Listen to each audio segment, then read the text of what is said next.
Hello students. So our next topic is catastrophic theories. इसमें आती हैं हमारे पास 3 थ्योरीज।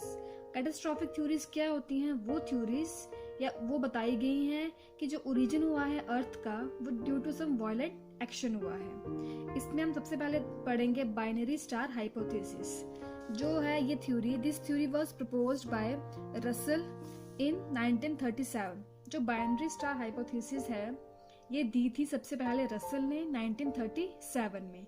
ये थ्योरी क्या एज्यूम करती है? The sun was not alone, it existed in 2 parts, the sun and its companion star revolving around each other. ये theory क्या प्रपोज करती है, क्या एज्यूम करती है कि जो सन था वो अकेला नहीं था, वो एग्जिस्ट करता था 2 पार्ट्स में। एक तो सन खुद और साथ में उसके कंपेनियन स्टार जो रिवॉल्व करते हैं अराउंड ईच अदर, एक दूसरे के ही अराउंड वो रिवॉल्व करते हैं एट सम लार्जर स्टेज। उसके बाद क्या हुआ? A third star called the approaching star came nearer the companion star. उसके थोड़े ही दूर में क्या हुआ? एक थर्ड स्टार की एंट्री हुई। जो थर्ड स्टार जिसको हम बोलते हैं अप्रोचिंग स्टार या बोलते हैं जेंट स्टार, ये जो है धीरे धीरे कंपेनियन स्टार के पास आना स्टार्ट हो गया। The approaching star was very much bigger and more powerful than the companion star. अब जो अप्रोचिंग स्टार था वो बहुत ज्यादा पावरफुल था और बहुत ज्यादा बड़ा था साइज में than the companion star. Large amount of matter of the companion star was attracted towards the approaching star. बहुत ज्यादा अमाउंट में जो मैटर था वो धीरे धीरे अट्रैक्ट होना शुरू हो गया। किसके प्रति? उस जेंट स्टार के प्रति। क्यों? क्योंकि उसमें ग्रेविटेशन जो फोर्स थी वो बहुत ज्यादा थी। उसके वजह से एक लार्ज अमाउंट ऑफ मैटर था कंपेनियन स्टार का, वो धीरे धीरे अट्रैक्ट होना शुरू हो गया टुवर्ड्स जेंट स्टार।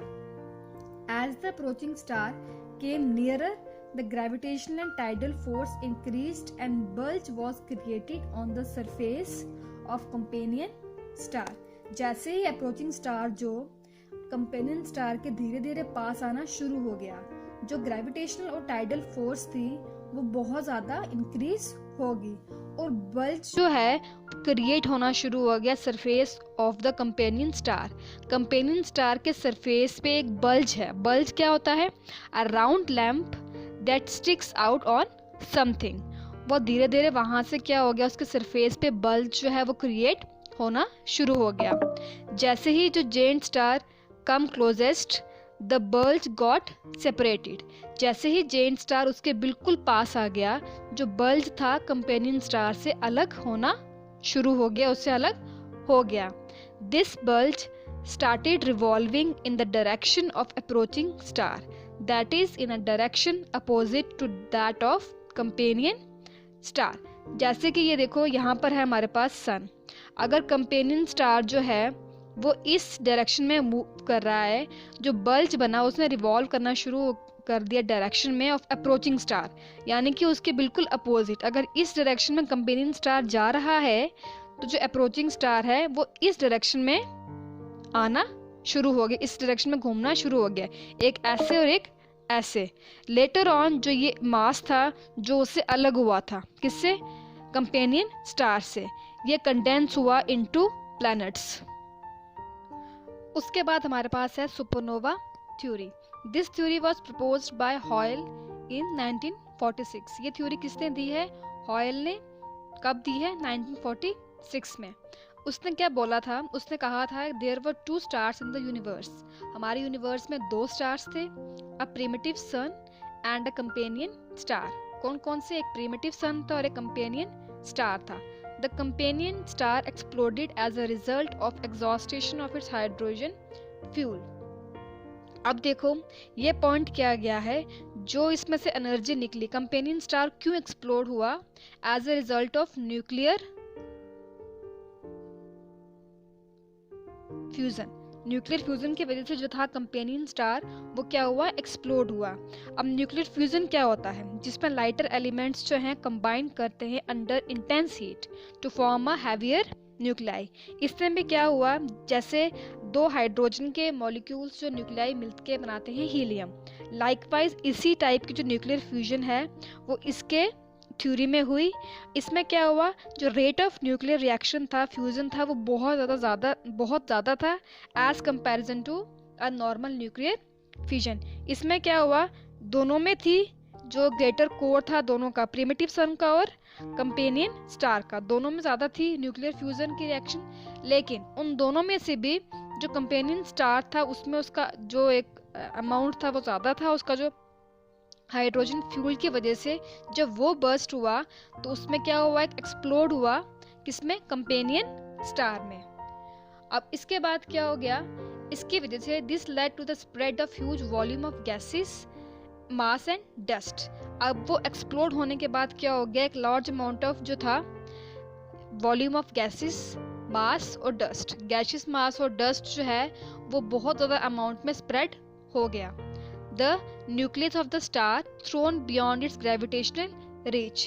इस एक्सपेंशन की वजह से क्या हुआ, जो न्यूक्लियर था उस स्टार का वो beyond the gravitational reach of the companion star हो गया, मतलब उसकी रीच में वो स्टार के न्यूक्लियस नहीं था। Gaseous matter started moving around the sun in a disc shaped manner। उसके बाद क्या हुआ, जो गैसियस मैटर था जो उससे बाहर निकला वायलेंट एक्सप्लोजन की वजह से, वो सन के इर्द गिर्द एक डिस्क शेप मैनर में घूमने शुरू हो गया। The matter of the disc later on become the building material of the future planets. उसके बाद क्या हुआ, जो मैटर था डिस्क का जो उसके अराउंड सन के घूमना शुरू हो गया, वो बिल्डिंग मटेरियल बना किसके लिए, फ्यूचर प्लैनेट्स के लिए। उसके बाद हमारे पास है meteorite hypothesis. This hypothesis was suggested by Soviet scientist Otto Schmidt in 1944। ये थ्योरी किसने दी है, सोवियत का साइंटिस्ट था Otto Schmidt in 1944। According to his hypothesis, in some stage of sun's evolution it captured a cold cloud of dust and gas with its own angular momentum. जब sun की evolution हो रही थी उसके एक कुछ स्टेजेस पे क्या हुआ, सन ने कैप्चर कर ली एक कोल्ड क्लाउड, किसका, डस्ट का और गैस का, उसके अपने एंगुलर मोमेंटम के साथ। उसके बाद क्या हुआ, rotation in the sun's strong gravitational field led to the redistribution of the meteorite particles by mass density. जब सन की स्ट्रॉन्ग ग्रेविटेशनल फील्ड में जब रोटेशन हो रही थी उसकी वजह से क्या हुआ, रीडिस्ट्रीब्यूशन होगी वेरियस मीटियोराइट पार्टिकल्स की by mass density and dimension. With the result, उसके रिजल्ट में क्या हुआ, some of them with weaker centrifugal force collapsed into the sun. अब जिन पार्टिकल्स की सेंट्रीफ्यूगल फोर्स कम थी वो धीरे धीरे क्या हो गए, सारे सन में आके कोलैप्स्ड होना शुरू हो गए। After collapsing they collide with each other. Collapsing के बाद वो एक दूसरे से टकराना स्टार्ट हो गए, दूसरे से टकराए वो। Accretion of large and smaller particles led to the formation of larger aggregate. Accretion क्या होता है, ग्राउथ और increase by gradual accumulation of additional layers और मैटर। जब कोई भी एक्युमुलेशन होती है ग्रेजुअल, जिसकी वजह से ग्राउथ या इंक्रीज होती है, लार्जर और स्मॉलर पार्टिकल्स, उन्होंने क्या बनाए, फॉर्मेशन ऑफ लार्जर एग्रीगेट्स बने। ये एग्रीगेट जो थे लेटर फॉर्म प्लैनेट्स। इन्हीं एग्रीगेट्स के बाद क्या हुआ, लेटर ये क्या बने, प्लैनेट्स बने from the original meteorite material. जो हमारे पास ओरिजिनल मीटियोराइट का मटेरियल था उससे क्या बने हमारे प्लैनेट्स। सो स्टूडेंट्स, हमारा आज का टॉपिक यही था। अब हम नेक्स्ट इस चैप्टर का लास्ट पढ़ेंगे topic, objectives and significance of environmental studies. Thank you.